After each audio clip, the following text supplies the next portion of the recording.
नमस्कार दोस्तों, आपका स्वागत है आपके अपनी चैनल लवी क्लासेस में। और आज हम BSHF 101 की हिंदी में जो है यूनिट 10 डिस्कस करेंगे, जो कि है सामाजिक संस्थाएं यानी कि सोशल इंस्टीट्यूशंस। तो देखिए, इस वीडियो में थोड़ा टाइम लग गया, लेकिन जो नेक्स्ट वीडियोस हैं वो हम आपके एग्ज़ाम से पहले कोशिश करेंगे जल्दी जल्दी अपलोड कर दें। तो आप प्लेलिस्ट चेक करते रहिए चैनल की कि क्या नया उसमें अपलोड हुआ है। तो चलिए फर्स्ट क्वेश्चन से डिस्कशन को स्टार्ट करेंगे। एक संगठन का एक रूप जो किसी समाज के कुछ आवश्यक कार्य करता है, उसे इस प्रकार परिभाषित किया गया है। इसमें आपको बताना है कि अ फॉर्म ऑफ ऑर्गेनाइजेशन का वो रूप जो कुछ एसेंशियल फंक्शन सोसाइटी के परफॉर्म करता है, उसे आप क्या कहेंगे। 4 विकल्प आपके सामने हैं: सरकार, संस्था, शादी, परिवार। तो इसमें से सही विकल्प आपको चुनना था और वो क्या हो जाएगा आपका इंस्टीट्यूशन यानी कि संस्थान। संस्थान जो है वो समाज के कुछ आवश्यक कार्य पूरे करने वाला एक संगठन होता है, सामाजिक संगठन। चलते हैं अगले प्रश्न की तरफ। निम्नलिखित में से कौन सा परिवार का कार्य है। इसमें से बताना है कि जो फैमिली होती है उसका इनमें से एक क्या फंक्शन है। 4 विकल्प हैं। पहला है समाजीकरण यानी कि सोशलाइजेशन, दूसरा है प्रजनन और यौन क्रिया, रिप्रोडक्टिव एंड सेक्सुअल फंक्शंस, तीसरा विकल्प है भावनात्मक सुरक्षा यानी कि इमोशनल सिक्योरिटी, और चौथा विकल्प है कि ऊपर जो दिए गए हैं वो सभी सही हैं। तो इसका सही जवाब जो है आपका ऑल ऑफ द अबव यानी उपरोक्त सभी है, क्योंकि फैमिली जो होती है, परिवार जो होता है, उसका समाजीकरण, प्रजनन और यौन क्रिया, भावनात्मक सुरक्षा सभी जो है उसके एक प्रमुख पहलू हैं। तो ये सब जो है उसके ऑल द अबव जो हैं फंक्शंस हो जाएंगे फैमिली के। अगला प्रश्न है, परिवार के 2 मूल रूप आपको बताना है, इनमें से कौन से हैं कि जो बेसिक टाइप होते हैं फैमिली के वो कौन कौन से हैं। पहला विकल्प है कि परमाणु परिवार और विस्तारित परिवार यानी कि न्यूक्लियर और एक्सटेंडेड फैमिली, दूसरा है सामाजिक परिवार और सांस्कृतिक परिवार यानी सोशल और कल्चरल फैमिली, तीसरा विकल्प है प्रगतिशील परिवार और गैर प्रगतिशील परिवार यानी प्रोग्रेसिव और नॉन प्रोग्रेसिव फैमिली, और जो आखिरी विकल्प है वो है धार्मिक परिवार और गैर धार्मिक यानी रिलीजियस और नॉन रिलीजियस फैमिली। तो ये तो काफ़ी आसान है, हो सकता आपको काफ़ी लोगों को पता भी होगा कि जो 2 बेसिक टाइप फैमिली के होते हैं वो होते हैं परमाणु और विस्तारित परिवार यानी कि न्यूक्लियर फैमिली और एक्सटेंडेड फैमिली। और न्यूक्लियर फैमिली को हम और क्या कहते हैं, स्मॉल फैमिली। स्मॉल या न्यूक्लियर एक ही बात है। तो स्मॉल फैमिली और जो एक्सटेंडेड फैमिली होती है ये परिवार के 2 मूल प्रकार हैं। देखते हैं चौथा प्रश्न क्या है। निम्नलिखित में से कौन विवाह की सही व्याख्या नहीं है, मतलब कौन, जो कुछ आपको डेफिनेशन दी गई है, आपको बताना है कि विवाह की इनमें से जो है मैरिज की सही एक्सप्लेनेशन कौन सी परिभाषा जो है वो नहीं है। पहला विकल्प है कि जो विवाह है वह एक संस्था है जो परिवार की संस्था के निकटता से संबंधित है। दूसरा विकल्प कहता है कि यह किसी अन्य व्यक्ति के लिए व्यक्तिगत प्राथमिकता से बहुत अधिक है। तीसरा विकल्प कहता है कि यह कई नियमों, धारणाओं, अनुष्ठानों द्वारा निर्देशित होता है जो समाज में विभिन्न होता है, मतलब सोसाइटी टू सोसाइटी वो डिफर करता है। और डी विकल्प कहता है कि यह एक ऐसी संस्था है जो स्वयं परिवर्तन से नहीं गुजरती है। तो आपको ऐसा विकल्प चुनना था जो इसके बारे में गलत हो। तो जो गलत विकल्प है वो है आपका विकल्प डी, क्योंकि देखिए सोसाइटी में जो है वो चेंजेस जो हैं, ट्रांसफॉर्मेशन जो है वो हमेशा आती रहती है। तो ये जो है वो बिल्कुल गलत है कि परिवर्तन से नहीं गुजरती, क्योंकि लगातार उसमें परिवर्तन होता है। यह ऐसी संस्था है तो इसमें परिवर्तन होता रहता है, तो ये गलत है। बाकी जो तीनों विकल्प थे ए, बी और सी वो बिल्कुल सही हैं। उनको आप ध्यान से देख लें कि जो भी मैरिज है वो इंस्टीट्यूशन ऑफ फैमिली के बिल्कुल क्लोजली रिलेटेड है, और इंडिविजुअल से ज़्यादा दूसरे जो लोग हैं उनको ज़्यादा प्राथमिकता ये देता है, क्योंकि अगर एक शादी होती है तो दूसरे पुरुष या स्त्री के साथ और उसके परिवार के साथ पूरे परिवार के साथ जो है रिलेशन बनता है और उसी को दूसरे के परिवार को, दूसरे व्यक्ति को जो है प्राथमिकता दी जाती है, उसकी भावनाओं को। तो ये विकल्प बिल्कुल सही है, इसकी सही व्याख्या है। तीसरा विकल्प था कि इसके लिए बहुत सारे रूल होते हैं, परसेप्शन होते हैं, रिचुअल होते हैं, जो कि हर सोसाइटी में विवाह के लिए अलग अलग होते हैं। तो ये बिल्कुल सही परिभाषाएं हैं विवाह से संबंधित। प्रश्न नंबर 5 है, अनाचार वर्जित जो है इंसेस्ट टब्बू, आपने नाम भी सुना होगा, यह शब्द किसके लिए प्रयुक्त हुआ है आपको वो बताना है। विकल्प ए है समाज द्वारा परिवार के करीबी सदस्यों के बीच यौन गतिविधि का निषेध को। ऑप्शन बी है यह वह नियम है जो जोर देता है कि केवल व्यक्ति या एक समूह या वंश के बाहर शादी कर सकता है। तीसरा विकल्प है कि यह ऐसा नियम है जो विवाह को एक समूह के भीतर तय करता है। ऑप्शन डी है कि उपरोक्त में से कोई भी जो है वो सही नहीं है। तो इसका सही जवाब जो है इंसेस्ट टबू, अनाचार वर्जित, ये क्या होता है कि समाज द्वारा परिवार के करीबी सदस्यों के बीच में यौन गतिविधि जो है वो निषेध होती है कि सेक्सुअल एक्टिविटीज़ जो हैं वो क्लोज फैमिली मेम्बर्स के बीच में नहीं हो सकती। मतलब इसको इस बात पर ये जोर देता है। तो इंसेस्ट टबू इसके लिए प्रयुक्त हुआ है। नेक्स्ट चलते हैं, अगला प्रश्न क्या है देखते हैं। प्रश्न नंबर 6 है कि एक विवाह जिसमें महिला के कई पति होते हैं, उस विवाह को आप क्या कहेंगे।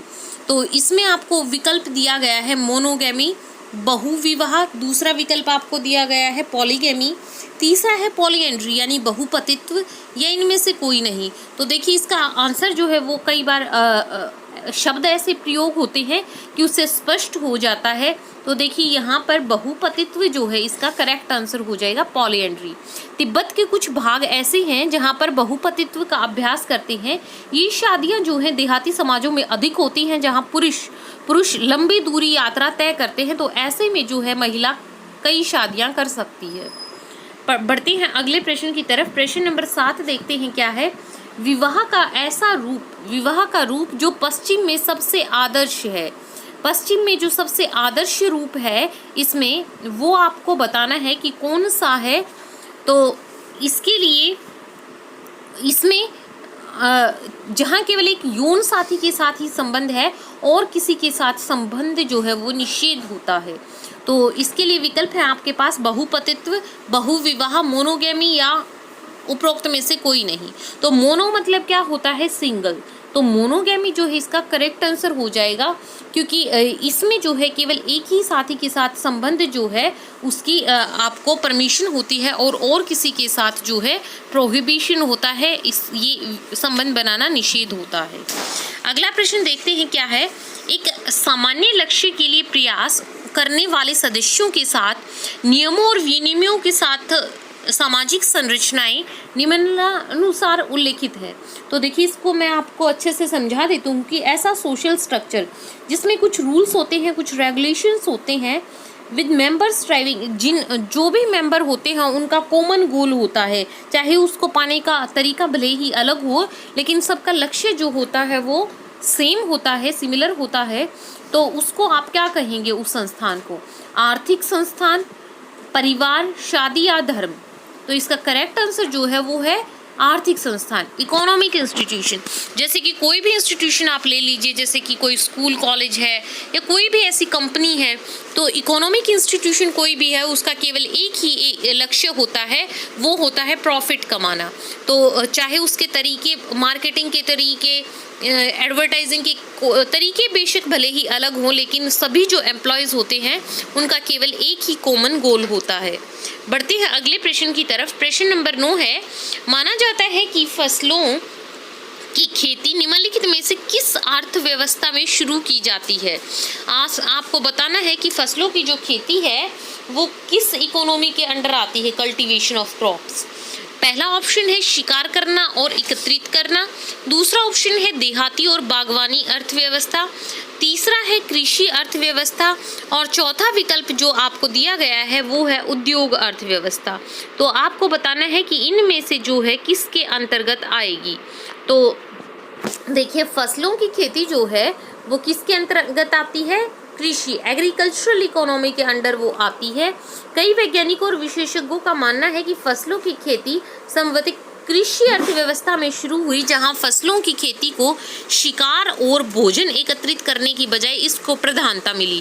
क्योंकि देखिए जो ओल्ड सोसाइटी थी उसमें पहले जो स्टोन एज था तो वहां पर भोजन एकत्रित करते थे लोग और फसलों की खेती नहीं होती थी, शिकार करते थे। तो उसके बाद जब थोड़ी सी डेवलपमेंट हुई तो कृषि अर्थव्यवस्था आई तो वहां पर फिर फसलों की खेती शुरू हो गई, जिससे कि जो है वो परिवार अपना गुजारा कर सके।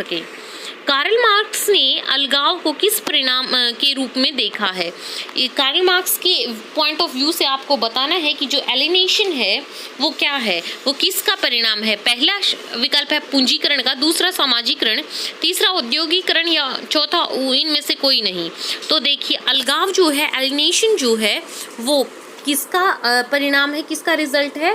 पूंजीकरण का, कैपिटलाइजेशन का, पूंजीकरण का जो है वो एक रिजल्ट है कार्ल मार्क्स के अनुसार। तो यह एक ऐसी स्थिति है जहां तीव्र मशीनीकरण और श्रम का सूक्ष्म विभाजन होता है। बढ़ते हैं अगले प्रश्न की तरफ। प्रश्न नंबर 11 है कि निम्नलिखित में से कौन सा अधिकार जो का प्रकार है जिसकी खोज जो है वेबर ने की थी? वेबर के अनुसार आपको बताना है कि कौन सा है। तो आपके पास अथॉरिटी की डिफरेंट टाइप दिए गए हैं, आपको बताना है कि इसमें से वेबर ने किसकी खोज की। पहला विकल्प है करिश्माई प्राधिकरण, दूसरा है पारंपरिक अधिकार, तीसरा है तर्कसंगत कानूनी प्राधिकरण या चौथा विकल्प उपरोक्त सभी। तो देखिए अथॉरिटी की जो ये तीनों टाइप है इनके आप नाम भी याद कर ले, किसी भी फॉर्म में एग्जाम में पूछे भी जा सकते हैं कि ये जो है अथॉरिटी के टाइप्स, इन ये वेबर के अनुसार जो है अथॉरिटी के टाइप है। तीनों के तीनों टाइप्स की खोज जो है वो वेबर ने की थी। प्रश्न नंबर 12 है कि धार्मिक जीवन के प्राथमिक रूप, the elementary form of religious life, इस पुस्तक के नाम आपको बताना है कि लेखक कौन है? Karl Marx, Max Weber, Emile Durkheim या अगस्टे कॉम्टे। तो करेक्ट आंसर जो है वो है एमिल दुर्खिम। इस पुस्तक में उन्होंने पवित्र और अपवित्र के बीच में अंतर किया है, यानी कि प्रोफेन और सैक्रेड के बीच में। एमिल दुर्खिम आप याद रखिएगा, किस एमिल दुर्खिम ने कौन सी पुस्तक लिखी है? The elementary forms of religious life. बढ़ते हैं अगले प्रश्न की तरफ। औद्योगिकरण मानव और पशु शक्ति को किसके द्वारा बदलने की प्रक्रिया को संदर्भित करता है? ये आपको बताना है कि किसके द्वारा। 4 विकल्प हैं कृषि उत्पाद, दूसरा है बिजली चालित प्रौद्योगिकी, तीसरा है बाल श्रम और चौथा विकल्प है पत्थर के उपकरण और सरल मशीनें। तो इसका सही जवाब जो है वो है विकल्प बी, बिजली चालित प्रौद्योगिकी। जो भी तकनीक है जो बिजली चालित है तो उसको जो है औद्योगिकरण को मतलब वो बदलने में बहुत सहायक हो सकती है। प्रोसेस ऑफ रिप्लेसिंग ह्यूमन और एनिमल पावर जो है उसको मशीनरी से, और जो वो मशीनरी है वो इलेक्ट्रिकल मशीनरी जिसमें जो है मानव बल का ज़्यादा उपयोग नहीं होगा, तो उससे हम इसमें बदलाव ला सकते हैं। प्रश्न नंबर 14 है कि Mahatma Gandhi, Martin Luther king जैसे नेताओं ने अपने अनुयायियों पर किस अधिकार का प्रयोग किया? आपको 4 विकल्प दिए गए हैं, करिश्माई प्राधिकरण, पारंपरिक अधिकार, कानूनी अधिकार या इनमें से कोई नहीं। तो इसका जो करेक्ट आंसर है, देखिए महात्मा गांधी जो है और मार्टिन लूथर जैसे नेता जो भी हैं इन्होंने करिश्माई प्राधिकरण पर जोर दिया, जबकि 3 प्रकार जो है वेबर ने बताए थे, लेकिन ये सब जो है वो करिश्माई प्राधिकरण के फेवर में थे। आखिरी जो इस यूनिट का इम्पॉर्टेंट क्वेश्चन बनता है वो है कि निम्नलिखित में से कौन सा धर्म का सकारात्मक पहलू नहीं है? आपको बताना है कि कौन सा जो है पॉजिटिव एस्पेक्ट नहीं है। 4 विकल्प आपको दिए गए हैं। पहला कहता है कि जीवन के अपरिहार्य और अपरिवर्तनीय पहलुओं जैसे कि मृत्यु को स्वीकार करने में मदद करना।